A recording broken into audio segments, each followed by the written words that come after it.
The intro to Rebel Galaxy Outlaw, which is a name that won't get annoying to keep saying, is an impressive one.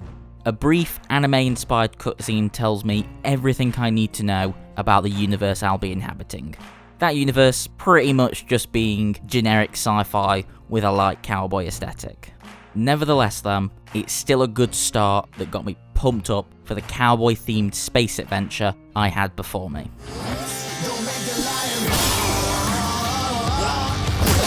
Like a lot of these space pilot sim-type games, I spent the first hour or so floating around a random solar system, figuring out how everything works and what the hell I'm supposed to be doing. The game tells me I should be focusing on seeking revenge for my murdered husband, but considering how much my quite ugly character model seemed to care about that, I find it difficult to as well. As a matter of fact, when this very important key story detail is revealed to the player, it's very nonchalantly thrown into some expository dialogue during a janky cutscene that takes all the space wind out of the opening animation's sci-fi sails. 12 seconds in, and the story has already lost me. But that's fine.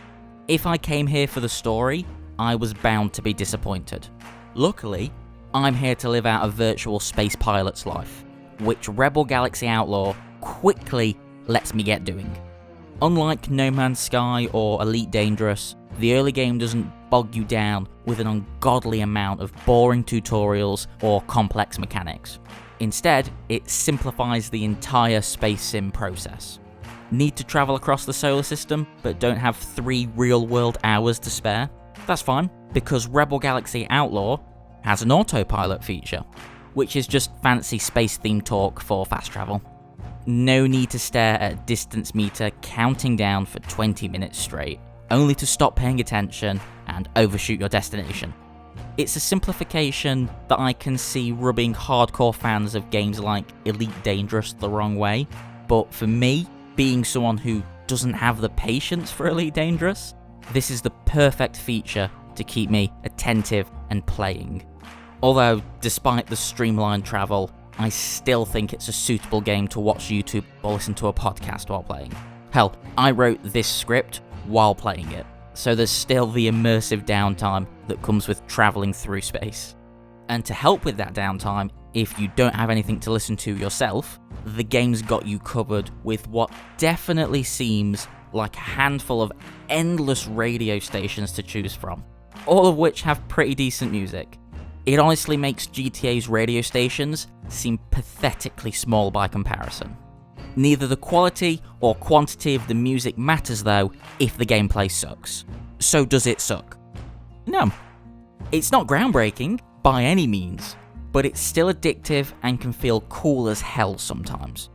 You've got the usual playstyle options, pirate, merchant, miner, etc, and the side quests offer different scenarios, but more often than not end in combat and you blowing something up.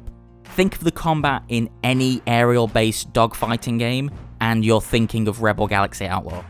Except for one key difference: the lock-on. Some dogfighting games, take Star Wars Battlefront 2's ship battles for example, and yes, this is only the example because it's the only one I have footage of on my computer right now. They can get disorientating when you need to flip your ship upside down and all the way around to keep firing on your enemy. Galaxy, as I'll be calling it from now on, has a really simple lock-on feature that keeps the front of your ship loosely pointed towards your target whenever it tries to outmaneuver him. It might not seem like much, but for someone with motion sickness that needs to take a quick break between rounds of squadrons, it makes a whole lot of difference. And I think that quite honestly sums up a lot of Galaxy. Never trying to reinvent the wheel, but instead adding small but important additions and tweaks here and there to make the experience as easy and comfortable as possible. All without dumbing down the game so much that it becomes a breeze to beat. Because you shouldn't let any of what I've said fool you. Galaxy isn't easy. Regardless of the quality of life improvements to the gameplay, if you don't grind the side quests, fight wisely, and upgrade your ship to the playstyle that suits you, you're gonna get blown up. A lot.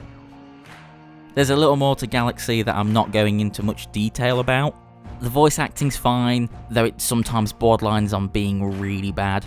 All the character animations in the cutscenes are like watching two mannequins chat shit, and each station lets you play a few random minigames, but a lot like this section of the video, they're just kind of tacked on for the sake of it. I guess the pool is fine. Just like in real life though, I kind of suck at it. Perfect.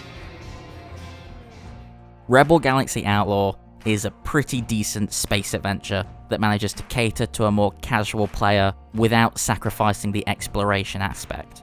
Basically, if you've got nothing else to play, there are much worse ways you could kill time. If you love this type of game and you're looking for a more relaxed version, play it. If you like what you've heard here, but you're not sure, wait for a sale.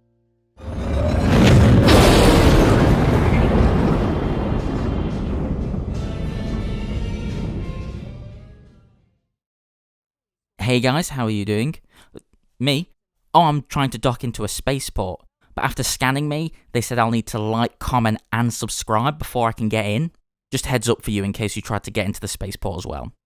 Oh, I also heard a rumour that game recommendations for future videos are pretty rare in these parts, so you might want to share some while you can still get a high price. Anyway, cheers.